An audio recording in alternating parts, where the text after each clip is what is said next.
Assalamualaikum, selamat datang kembali di Ngobrol bareng Bu Evi.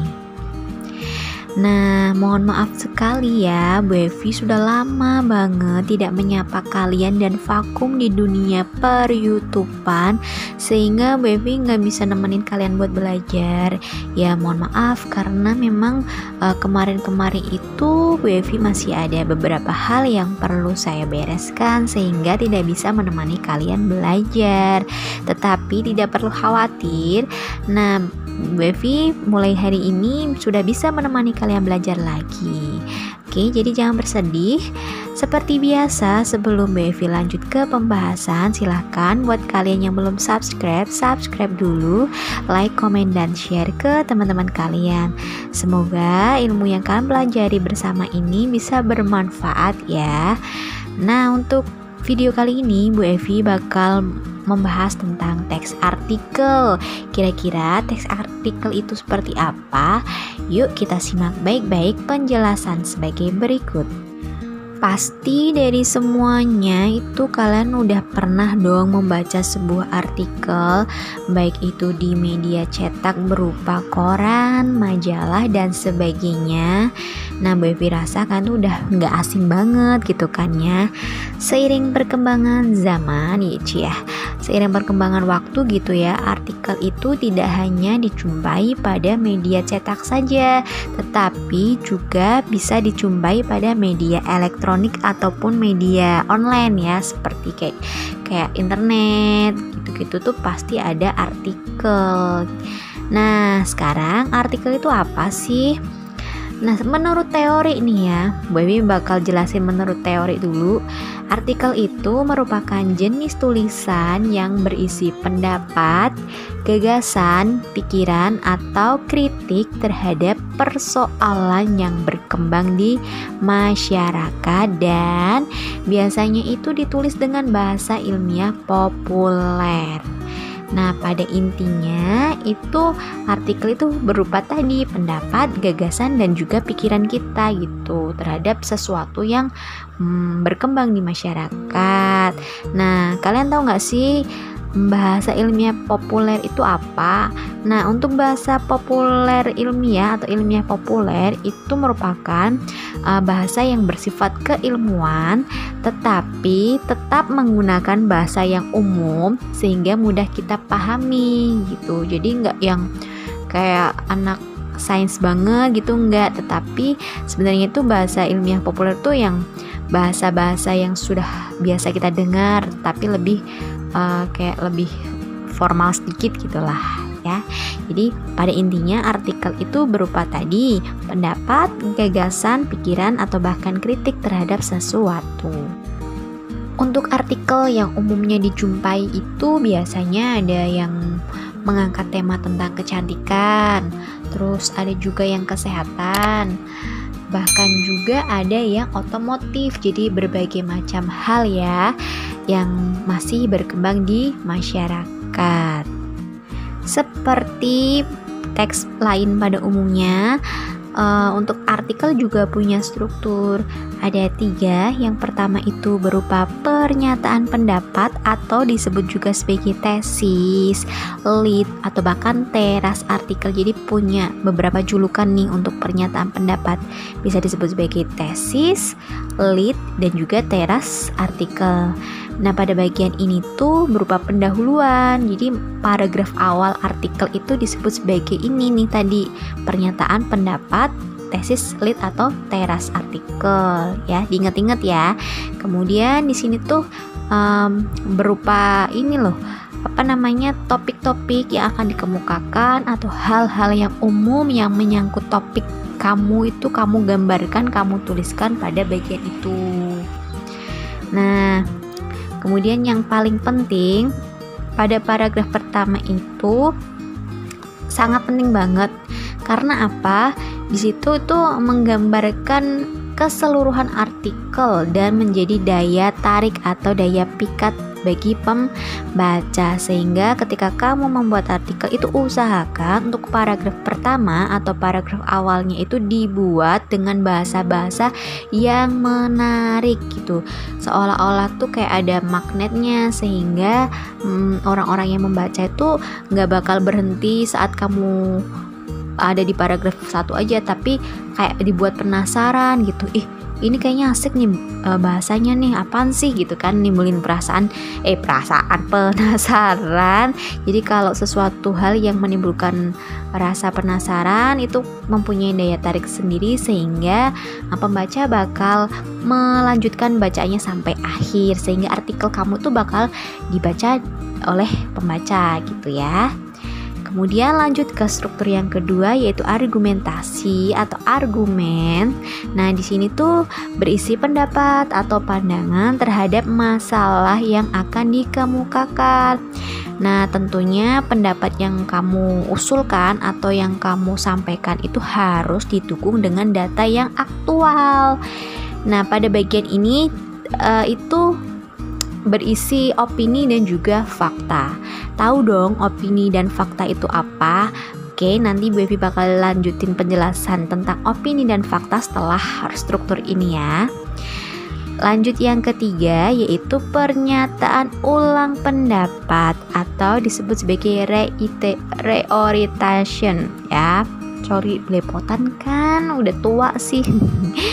Nah, pada bagian pernyataan ulang pendapat ini berupa apa sih? Namanya juga pernyataan ulang, berarti ini penegasan kembali pendapat yang telah dikemukakan. Untuk apa? Atau buat apa? Buat si pembaca itu yakin dengan pendapat tersebut gitu. Jadi kamu harus meyakinkan kembali tentang yang udah kamu jabarkan pada argumen. Terus kamu kalau udah mau finish nih, udah mau selesai artikel kamu, udah mau kamu tutup, di bagian paragraf terakhir itu kamu harus kasih penegasan kembali ya, kayak berupa simpulan gitu ya. Itu tadi struktur dari artikel, ada 3. Yang pertama ada pernyataan pendapat, kemudian ada argumentasi, dan juga pernyataan ulang pendapat. Seperti yang sudah Bu Evi janjikan tadi pada saat kita membahas struktur teks artikel, Mbak Evi bakal menjelaskan tentang fakta dan juga opini, karena ya teks artikel itu pada bagian argumentasinya itu terdapat fakta dan juga opini. Nah, fakta itu berupa kenyataan atau peristiwa yang benar-benar ada atau terjadi.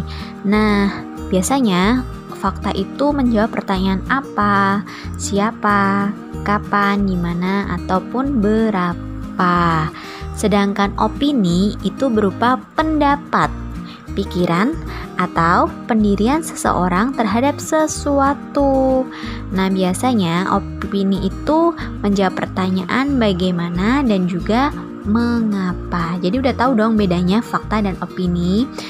Nah, untuk lebih jelasnya lagi, Bu Evi bakal menjelaskan secara runtut ciri-ciri dari fakta dan juga opini. Adapun ciri-ciri fakta itu yang pertama adalah merupakan suatu kebenaran umum.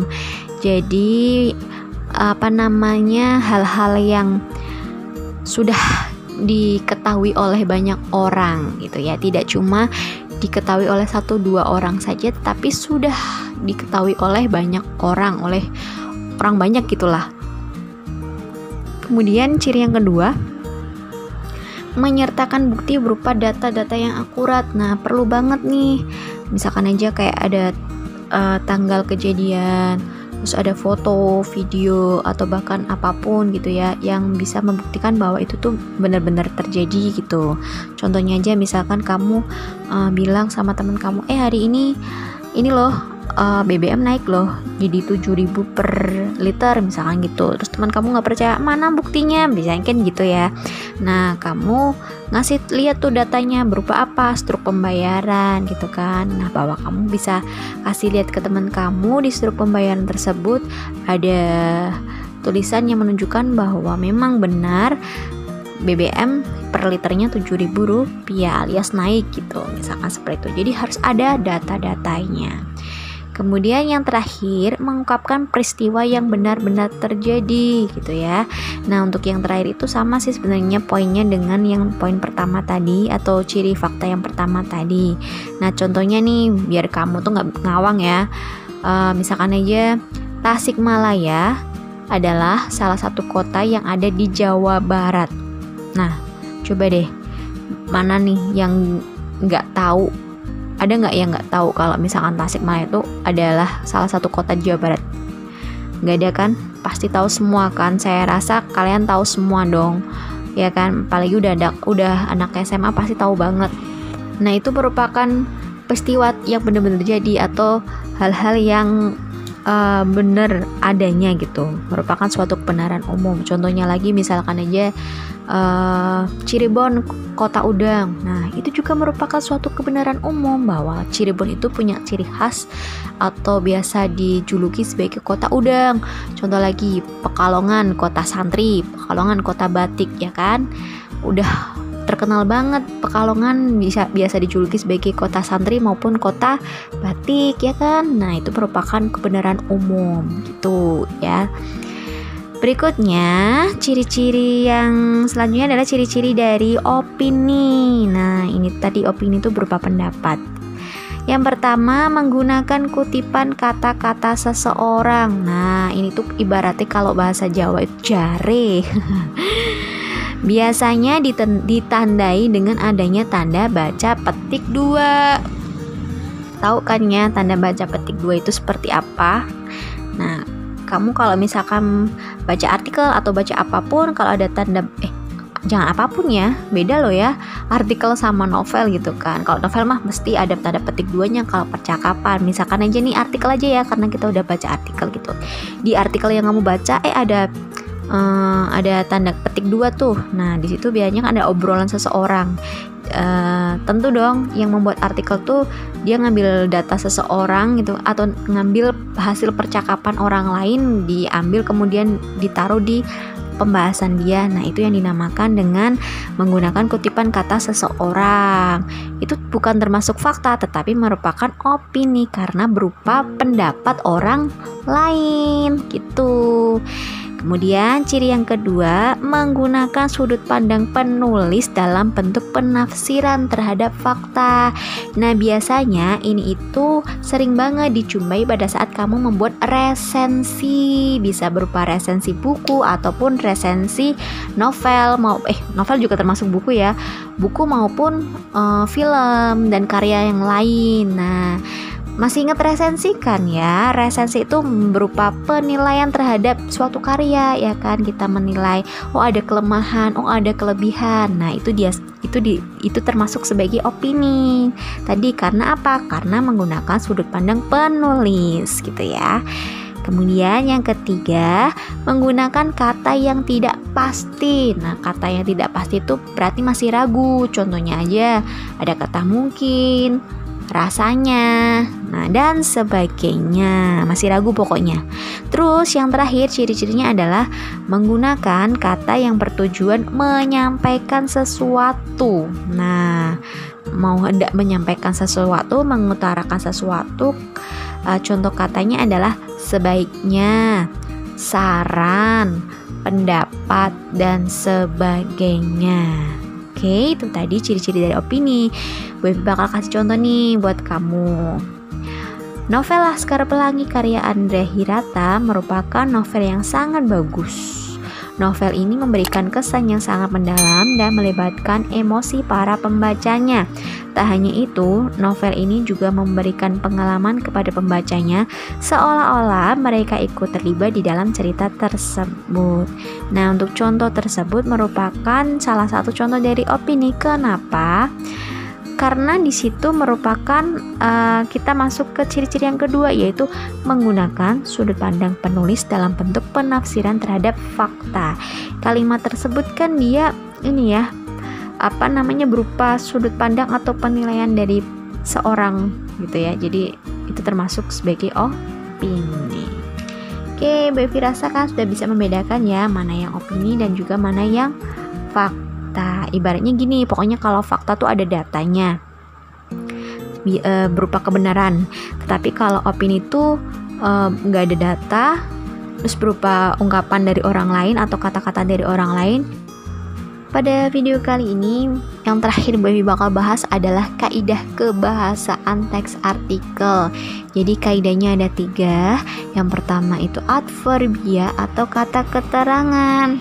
Nah, sebuah artikel itu tadi harus bisa meyakinkan pembaca, sehingga diperlukan atau digunakanlah adverbia frekuentatif. Sebenarnya tuh adverbia tuh banyak banget macamnya, tetapi untuk khusus pada artikel itu digunakan adverbia frekuentatif. Contohnya ada kata selalu, biasanya, sebagian besar, seiring, kadang-kadang, dan juga jarang, dan sebagainya. Kemudian yang kedua ada konjungsi. Nah, tahu kan konjungsi itu apa? Konjungsi itu adalah kata hubung. Sama seperti adverbia tadi yang digunakan untuk atau meyakinkan si pembaca, maka pada konjungsi ini juga dipergunakan untuk memperkuat argumentasi dari si penulis. Contohnya ada kata selain itu. Sebagai contoh, misalnya, padahal, justru, gitu ya. Kemudian ada juga nih konjungsi yang menyatakan hubungan sebab akibat, seperti sejak, sebelumnya, sebagainya gitu. Terus ada juga konjungsi yang menyatakan sebuah harapan, misalkan ya supaya, agar, dan sebagainya. Kaidah kebahasaan yang terakhir adalah kosakata. Nah, kosakata itu berupa perbendaharaan kata-kata. Tentunya kalau kamu mau menyusun sebuah artikel harus memiliki kosakata yang luas dan juga menarik. Nah, adapun hal-hal yang mencangkup agar si kosakata itu menarik adalah yang pertama itu harus aktual. Artinya apa aktual? Aktual itu sedang menjadi pembicaraan orang lain atau masih jadi trending topik ya. Terus yang kedua ada fenomenal. Nah, fenomenal itu yang luar biasa, hebat gitu kan ya. Yang amazing kalau bahasa Inggrisnya. Terus yang ketiga ada editorial. Nah, editorial itu artikel dalam sebuah surat kabar yang mengungkapkan pendirian editor atau pemimpin surat kabar. Kemudian yang keempat imajinasi atau daya pikir untuk membayangkan. Jadi kita juga perlu berimajinasi ya dalam menyusun artikel.